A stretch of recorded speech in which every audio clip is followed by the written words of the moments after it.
বন্ধুরা, আজ আপনাদের দেখাবো অসাধারণ এক জায়গা, যেখানটায় কাঙ্ক্ষে কলসি নিয়ে আপনার জন্য অপেক্ষা করছে সুদর্শনা রমণীগণ। পুষ্পমাল্য হাতে দাঁড়িয়ে আছে পরীটা, সমোসা হাতে মোটু আর পাতলুকি জড়ি, আর রূপকথার শিয়ালের কাঁঠাল খাওয়ার সেই গল্প তো আপনারা সবাই জানেন। এছাড়াও আরও অনেক কিছু এই ভিডিওটির মাধ্যমে আপনাদেরকে দেখানোর চেষ্টা করব। আশা করছি সবাই শেষ পর্যন্ত আমাদের সাথে থাকবেন। আর ভিডিওটি যদি আপনাদের ভালো লাগে তাহলে আমাদের ইউটিউব চ্যানেলটি সাবস্ক্রাইব করে দেবেন আর ফেসবুক পেজটি ফলো করে দেবেন। প্রিয় বন্ধুরা, আপনাদেরকে আজ নিয়ে এসেছি পাবনার জনপ্রিয় স্বপ্নদ্বীপ রিসোর্টে। এই রিসোর্টটির অবস্থান হচ্ছে পাবনা জেলার ঈশ্বরদী উপজেলার সলিমপুর এলাকায়। গ্রিন সিটি আর ঈশ্বরদী উপজেলা শহরের খুব কাছাকাছি এটি অবস্থিত। এই রিসোর্টের প্রবেশ মূল্য জনপ্রতি 100 টাকা। মূলত 100 টাকার একটি টিকিট কিনে আপনি এখানে ঢুকতে পারবেন। রিসোর্টের অভ্যন্তরে প্রবেশ করার পর আপনি এখানে এমন দৃশ্যই দেখতে পাবেন। পার্কে ঢোকার পরপরই আপনার চোখে এমনই অসাধারণ দৃশ্য পড়বে, যেখানে ছলছল জলের মধ্যে এভাবে শটান হয়ে সিংহ মামা দাঁড়িয়ে আছে।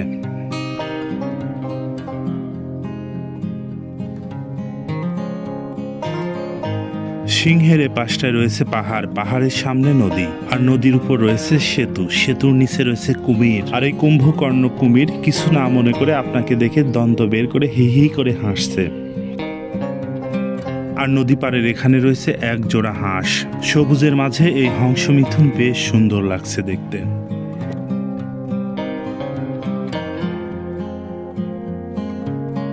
আর একটু এগিয়ে গেলেই আপনার চোখে পড়বে এরকম ওয়াটারফল। ঠান্ডা স্বচ্ছ জলের এই পুকুরটি মূলত এখানে আসা দর্শনার্থীরা প্রতি ঘন্টা 500 টাকার বিনিময়ে ব্যবহার করে থাকেন।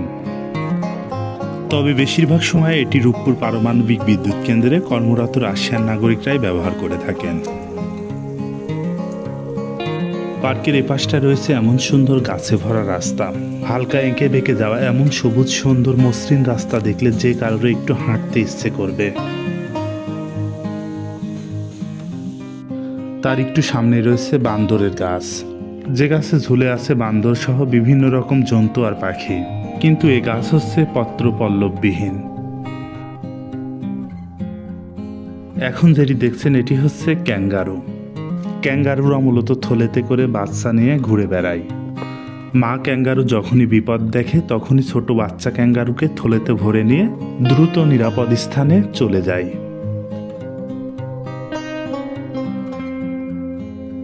এই যে দেখছেন এটি হচ্ছে গন্ডার। গন্ডারদের মূলত চামড়া মোটা হয়ে থাকে, সহজে কোনো কিছুই বিধে না। এমন কিছু মানুষ আছে যারা সহজ কথা এবং হালকা প্রহারেও কিছু মনে করেন না। এমন মানুষদের গায়ের চামড়াকেও অনেকে গন্ডারের চামড়া বলে উল্লেখ করে থাকেন। এই যে বন্ধুরা, আপনারা দেখছেন ঐরাবতীর দল।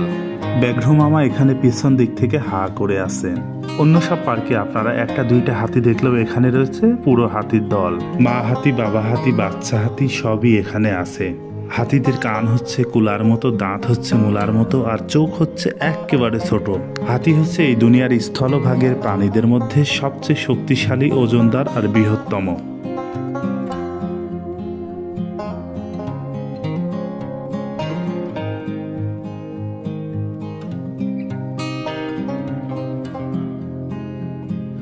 হাতি পার হলে আপনি দেখতে পাবেন এক দল হুক্কা হওয়া শিয়ালদেরকে। শিয়ালদের এই দল কায়দা করে একজনের পিঠে চড়ে চড়ে কাঁঠাল খাচ্ছে। এটি আসলে তৈরি করা হয়েছে রূপকথার গল্পের অনুকরণে।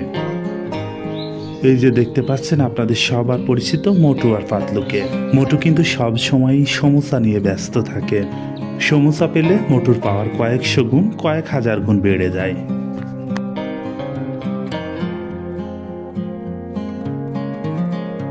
আপনারা পরীমণিকে দেখলেও পরীকে কিন্তু কখনো দেখেন নেই। এই যে পরীটাকে দেখে নিন, এই পরীর কিন্তু ডানা আছে। সে কিন্তু পুষ্পমাল্য হাতে আপনার জন্যই অপেক্ষা করছে। শুধু মস্তকে এগিয়ে দিন আর এ মালা গলে পড়ে নিন।